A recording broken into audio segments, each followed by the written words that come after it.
ঘূর্ণিঝড় রিমালের প্রভাবে আজ আরও ৩ জন নিহত হয়েছেন। এই নিয়ে ১৩ জেলায় প্রাণহানির সংখ্যা বেড়ে হল ২৯ জন। তাদের মধ্যে ফায়ার সার্ভিসের এক কর্মীও রয়েছেন। বেশিরভাগ মৃত্যু হয়েছে গাছ, দেয়াল আর ঘরচাপা এবং বিদ্যুৎপৃষ্ট হয়ে। রিমালের ক্ষয়ক্ষতির বিষয়ে আরও জানাতে আমাদের সঙ্গে সরাসরি যুক্ত হয়েছেন দুজন সহকর্মী, বাগেরহাট থেকে আমিরুল ইসলাম এবং পটুয়াখালী থেকে মহিবুল্লাহ চৌধুরী। আমি শুরুতেই বাগেরহাটে আছে সহকর্মী আমিরুল ইসলাম, আপনার কাছে জানতে চাই, রিমেল তো চলে গিয়েছে কিন্তু তার প্রভাব তো আসলে রেখে গিয়েছে। উপকূলবাসী বা বাগেরহাটবাসীর ক্ষয়ক্ষতি কেমন হলো, প্রশাসন থেকে তারা কতটা সহযোগিতা পাচ্ছে?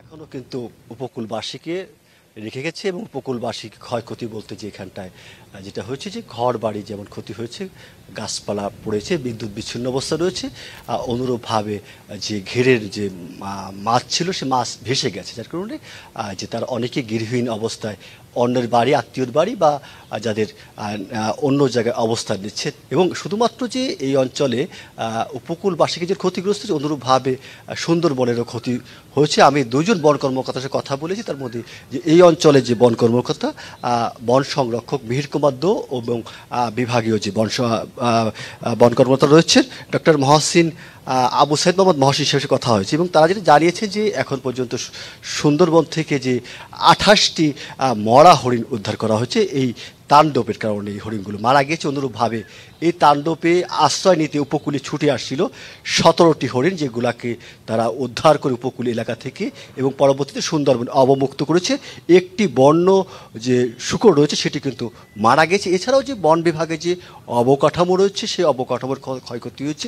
বিশেষ করে বনরক্ষীদের যে ক্ষয়ক্ষতির পরিমাণ নিরূপণ করা হয়েছে যে 2,61,00,00,000 টাকা এবং এখানে থাকছে যে সুন্দরবনের মধ্যে যে বন্যপ্রাণীর জন্য যে সুপ্রিয় পানির যে ব্যবস্থা, সে মিষ্টি পানির যে পুকুরগুলো আছে, সে 14টি পুকুরে এই যে তাণ্ডবের কারণে যে লোনা পানি, সে লোনা পানি প্রবেশ করেছে, যার কারণে যে ক্ষতির সম্মুখীন হবে বা সুপ্রিয় পানির আধার থেকে বঞ্চিত হবেন এই 14টি পুকুরে যে সকল বন্য প্রাণী যে পানি পান করে থাকেন। এছাড়া থাকছে যে বিশেষ করে যে 11 কিলোমিটার যে গোলপাতা, সে গোলপাতার 11 কিলোমিটার গোলপাতার যেমন ক্ষতি হয়েছে, অনুরূপভাবে ক্ষতি হয়েছে যে বিশেষ করে ওয়াচ টাওয়ার ছিল, সে টাওয়ারের ক্ষতি হয়েছে। কারণ যে যার কারণে এবং শুধুমাত্র যে আপনি জানেন যে সুন্দরবনে বিভিন্ন প্রজাতির পাখালির আবাসস্থল, যার করে বন বিভাগ ধারণা করছে বা তারা দেখেছে যেটা সেটা হচ্ছে কি যে এই যে পাখির যে গাছের যে ডিম ছিল বা বাচ্চা ছিল, সেই এই পাখির বড় ধরনের ক্ষতি হয়েছে। যার কারণে যে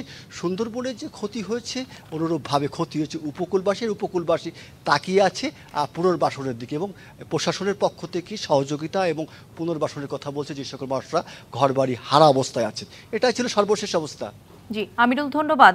সহকর্মী মহিবুল্লাহ চৌধুরীর কাছে জানতে চাই পটুয়াখালীর কি অবস্থা।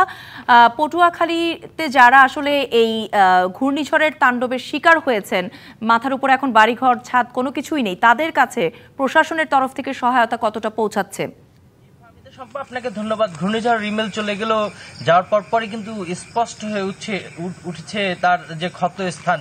এখন বর্তমানে আমরা দাঁড়িয়ে রয়েছি পটুয়াখালীর যে জৈনকাঠি এলাকায়। আপনি দেখতেই পাচ্ছেন যে এভাবেই কিন্তু ঘূর্ণিঝড় রিমেলের প্রভাবে উপকূলীয় জেলা পটুয়াখালীর প্রায় 7 কিলোমিটার বেড়িবাঁধ কিন্তু ভেঙে লোকালয়ে পানি প্রবেশ করেছে ইতিমধ্যেই। এখনো বর্তমানে পানিবন্দী অবস্থায় রয়েছে অনেক মানুষ। আমরা কথা বলেছিলাম জেলার ত্রাণ ও দুর্যোগ কর্মকর্তার সাথে, তিনি আমাদেরকে যেমনটি জানিয়েছে যে জেলায় ইতিমধ্যে আজ বজ্রপাতে একজন সহ মোট 4 জনের মৃত্যু হয়েছে। এছাড়া জেলায় কিন্তু প্রায় 7,000 বাড়িঘর আংশিকভাবে বিধ্বস্ত হয়েছে। এছাড়া কিন্তু পুরোপুরি 2,000-এর মতো বাড়িঘর কিন্তু বিধ্বস্ত হয়েছে, যার পরিসংখ্যান কিন্তু এখনো চলমান রয়েছে। তারা বলছে যে এই পরিসংখ্যান আরো বাড়তে পারে। আপনি বলেছেন যে যারা ক্ষতিগ্রস্ত হয়েছে তাদের কি অবস্থা।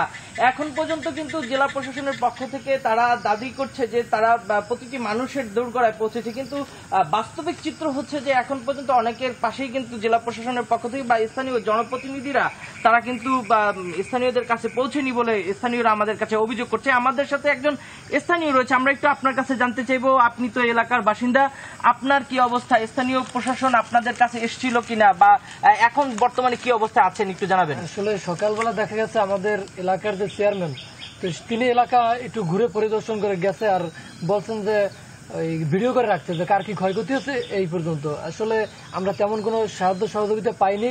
আমাদের এই যে দেখতে পাচ্ছেন এইমাত্র রাস্তা ভেঙে গিয়েছে, এখানে এই রাস্তায় মানে মিনিমাম 2-3 জায়গা থেকে আর কি ভেঙেছে। তো এলাকায় মানে 10টি মানে পরিবার, 10টি পরিবার না 10টি আসলে বাড়ি আছে, প্রতিটি বাড়ি আসলে ভেঙে গিয়েছে, মানে পানি উঠে কোমর পর্যন্ত, আসলে মানে কি বলে কোমর পর্যন্ত পানি উঠেছে। জি ধন্যবাদ, বুঝতে পেরেছি আপনার কষ্টটা, আমরা বুঝতে পেরেছি, আপনার কথা বুঝতে পেরেছি। মূলত বিষয় হচ্ছে যে তারা বলছে যে আজকেও কিন্তু তারা পানিবন্দী অবস্থায় রাত্রি যাপন করতে হবে, যেহেতু এই এলাকায় শুধুমাত্র সাইক্লোন শেল্টার রয়েছে একটি। এই এলাকার সাইক্লোন শেল্টারের মধ্যে তারা কিন্তু অবস্থান করছে, যেহেতু পানিবন্দী অবস্থায় রয়েছে। এখন বর্তমানে কিন্তু চর উপজেলায় কিন্তু বর্তমানে একই চিত্র বিরাজ করছে। পটুয়াখালী, সমগ্র পটুয়াখালীর যে সকল 7 কিলোমিটার বেড়িবাঁধ ভেঙেছে সেখানে কিন্তু এই অবস্থায় চলমান রয়েছে। এছাড়া যে সকল গাছপালাগুলো পড়ে রয়েছে সেগুলো কিন্তু অপসারণে কাজ করছে প্রশাসন। তো পটুয়াখালী থেকে এই ছিল সর্বশেষ। ফাহমিদা শম্পা। মহিবুল্লাহ, অনেক অনেক ধন্যবাদ। যুক্ত হয়ে সেখানকার মানুষের দুঃখ দুর্দশার কথা আমাদের সাথে তুলে ধরছিলেন।